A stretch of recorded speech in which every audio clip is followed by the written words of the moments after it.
One of the things out of many things that scouts and general managers, directors of college scouting look for when it comes to scouting prospects has to be bloodlines, lineage, NFL lineage, particularly.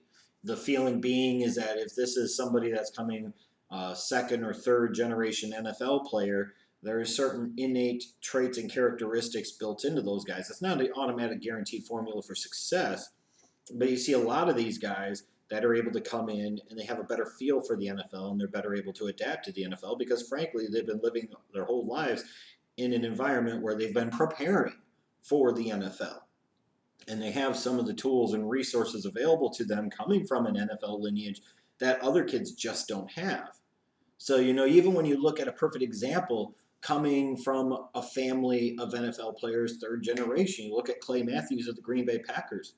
You could make an argument when he was at college at USC, he was only the third best linebacker at USC in that linebacking core, along with Cushing and Malaluga.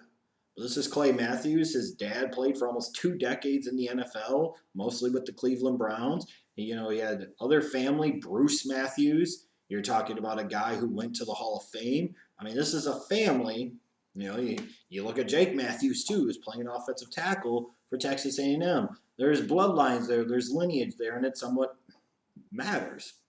So you can imagine a lot of people are looking at T.J. Watt and looking at his bloodlines, seeing his brother Derek, a fullback for the Chargers, who just got drafted, I believe it was last year. He made it in the NFL. And then, of course, most notably, the oldest boy, JJ, who is on his path to the Hall of Fame.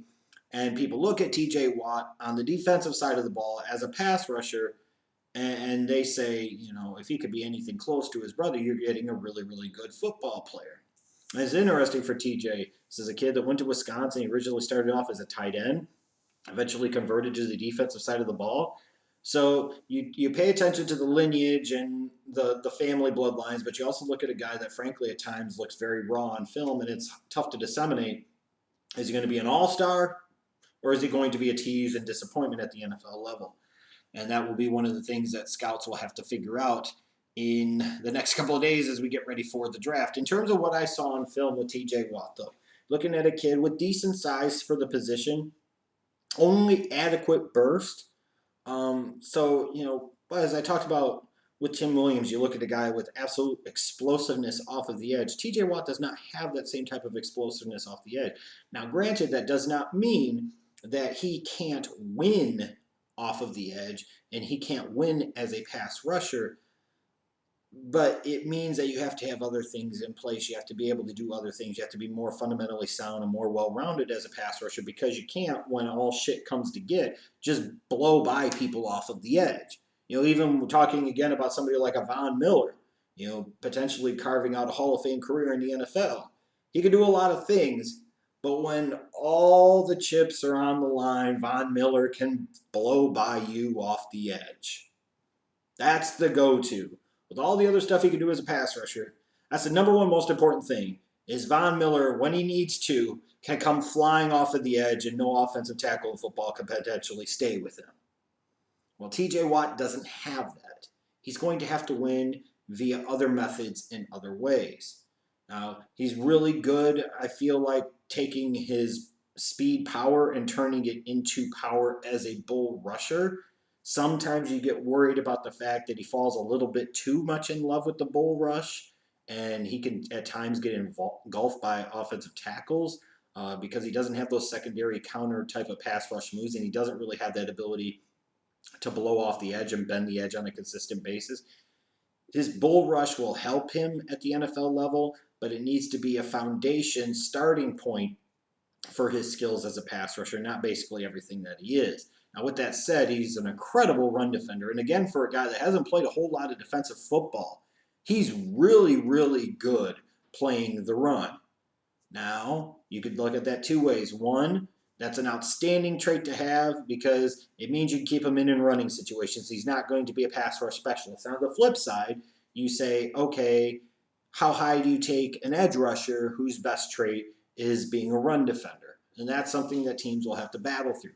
But again, he is outstanding against the run.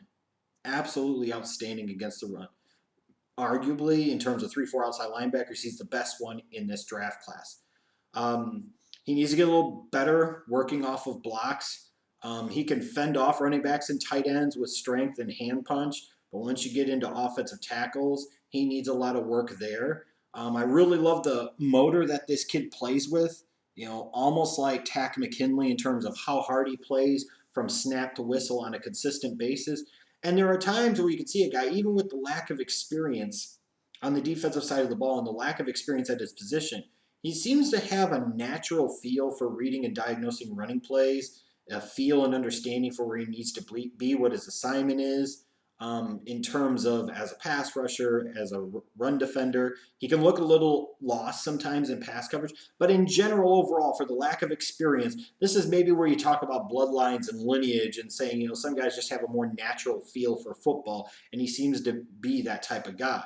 Again, when you're looking at projecting what this guy could be, it's tough because on the one hand, he's got two brothers in the NFL, and the one brother, when he's healthy, is arguably the best player in the league regardless of position. But this is also a guy that's had 3 separate knee injuries while he's at Wisconsin, so he already wasn't an explosive, quick twitch type of athlete to begin with, and he's had multiple knee injuries. What happens if he has any more knee injuries? Will it sap even more of the limited quickness and burst that he has? He only had 1 full season as a starter. He did play every game in 2016, 11 and a half sacks, which were impressive numbers for a guy, again, with limited experience. So you look at a guy like TJ Watt, he's far from a finished product. He's got upside. He's got appeal. I just wonder if the first round is a little rich for him. I've got a grade on him of an 85.0. I think he's a guy that I'd really start to entertain mid to late second round, maybe early third round. He shouldn't last in the draft any longer than that. Probably doesn't even last that long. There's definitely upside and potential here. And there is a chance that he could be one of those try hard, do well, do a lot of good things well type of guys that can make some Pro Bowls at the NFL level. Worst case scenario, you've got yourself a solid, if not spectacular, football player. I just don't know if I would be taking him in round number 1, but I don't think he should drop out of round number 2, frankly.